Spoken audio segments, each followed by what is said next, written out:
Hello, and welcome back to Everyday English. I'm Peter, and today we have three fantastic real-life dialogues lined up for you. Hi, everyone. I'm Sophia. We believe that practicing English in everyday situations is the best way to build essential vocabulary and confidence. First up, we'll dive into a job interview with Leo, an AI expert, to see how to navigate technical questions and professional small talk. Next, we have a friendly chat at a burger joint. Our tourist from Angola shares how he mastered English through listening and speaking practice. Finally, we'll listen in on a phone call to internet support, where a customer troubleshoots her router step by step until the signal is restored. These dialogues will give you practical phrases for interviews, casual dining, and troubleshooting over the phone. 3 skills everyone needs. Don't forget to subscribe and hit the notification bell so you never miss an episode. And leave a comment telling us where you're tuning in from and when you began your English learning journey. We can't wait to hear your stories.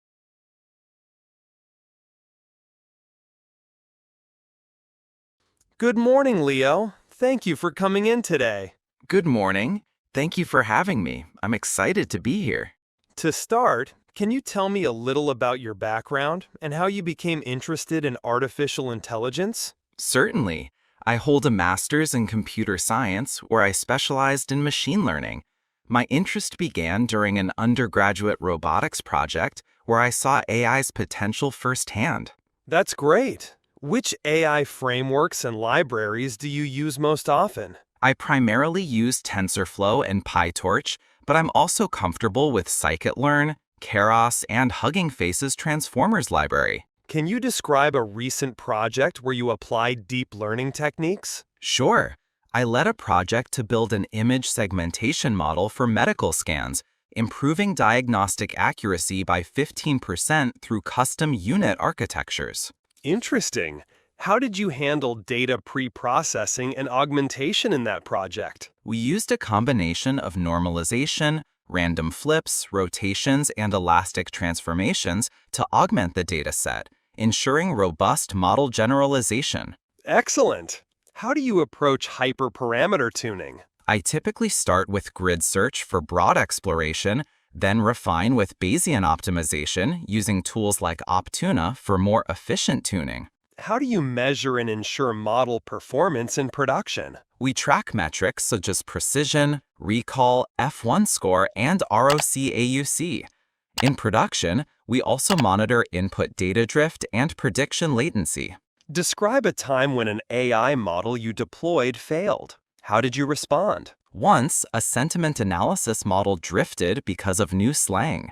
I retrained with updated data, introduced continuous learning pipelines, and set alerts for performance drops. How comfortable are you with MLOps practices and tools? Very comfortable.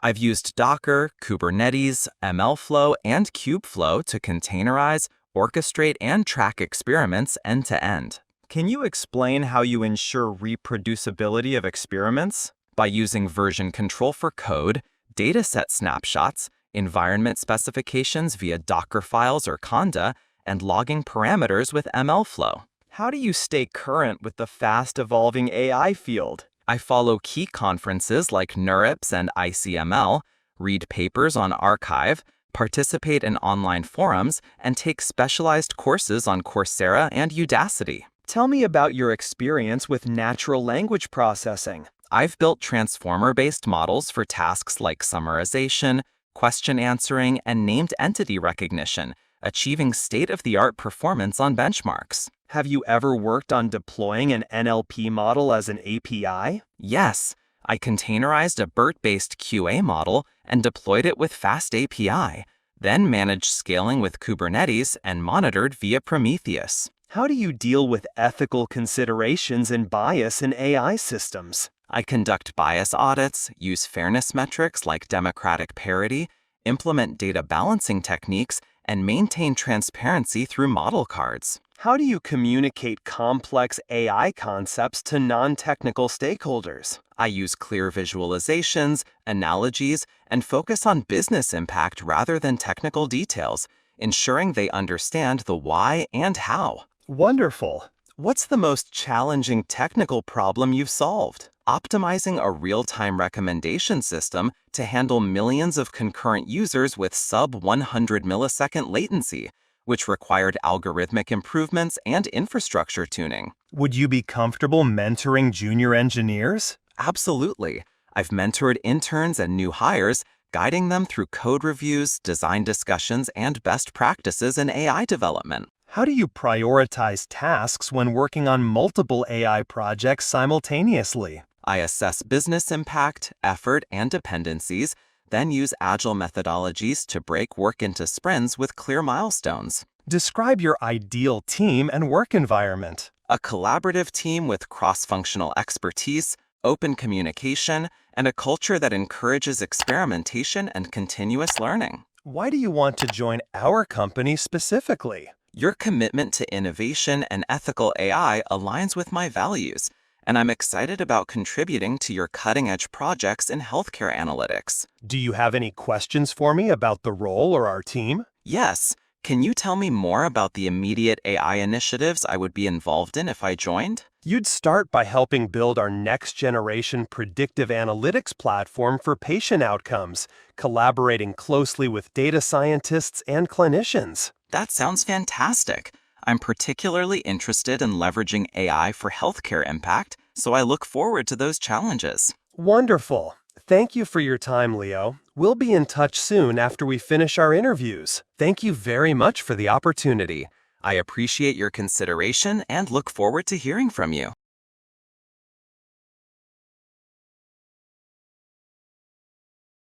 Hi there. Welcome to Burger Haven. What can I get started for you today? Hi, I'd like a classic cheeseburger with fries, please. Excellent choice. Would you like to make that a combo with a drink? Yes, please. I'll have a medium soda. Got it. So that's a cheeseburger combo with fries and a medium soda. Your first time here? Yes, it is. I just arrived in the States today. Oh, wow. Welcome. Where are you visiting from? I'm from Angola. It's my very first trip to the U.S. Angola. That's amazing. How are you finding everything so far? It's been great. Everyone is so friendly, and the food smells fantastic. You seem to speak English really well. Did you learn here or back home? Back home, I've studied English for years. Impressive. What helped you learn so well? Two main strategies: practicing listening and speaking. Tell me more about your listening practice. I got used to listening to English content, podcasts, music, news, and movies. That's smart. Any favorite podcasts or shows? I really like This American Life and some TED Talks. Great picks. And how about speaking practice? I used ready-made dialogues. One helpful resource was the English Conversation Guide. I've never heard of that. What is it exactly? It's a guide with over 100 everyday dialogues, very practical for learning daily vocabulary. Sounds useful. Does it come with audio? Yes, most of the guide has an audio version. That must be handy for solo practice. Exactly. I practiced on my own since there weren't many English speakers around me. How long did it take you to feel comfortable speaking? About 6 months of consistent daily practice. That's dedication. Do you still use it? Yes, I listen when I have spare time to keep improving. Any tips for someone just starting? Start small. Listen to simple dialogues, repeat them, and don't be afraid to make mistakes. That's encouraging advice. Next, I'll give your order to the kitchen. Anything else I can get for you? Could I also get a side of coleslaw? Absolutely. One side of coleslaw coming up. How long are you staying in the U.S.? For 2 weeks. I plan to visit New York and Washington, D.C. Wonderful itinerary. Make sure to try food trucks in New York. I will. Any recommendations on what to try? The lobster rolls are a must, and don't miss the falafel stands. Thanks. I'll look for those. Here's your order. Cheeseburger combo, fries, soda, and coleslaw. Enjoy. Thank you so much. It looks delicious. Let me know if you need ketchup or anything else. Yes, could I get some ketchup packets, please? Of course. Here you go. How else is your trip going? Fantastic. I've already seen Times Square, and tomorrow I'm off to the Smithsonian. You'll love it. Have fun and feel free to ask if you need more tips. I appreciate that. Thank you for the friendly chat. My pleasure. Enjoy your meal and the rest of your visit. Thanks again. I'll definitely recommend this place back home.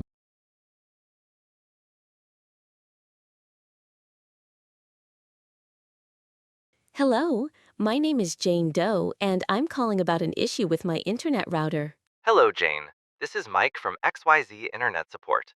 I'm sorry to hear you're having trouble. Could you describe the problem? Certainly, the router powers on and the lights indicate that it's connected, but no devices can access the internet. Understood.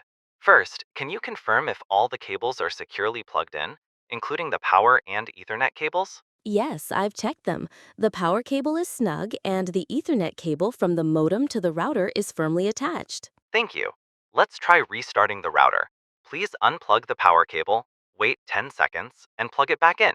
Okay, unplugging now, waiting, and plugging it back in. Great. Now, please wait another minute for the router to fully reboot.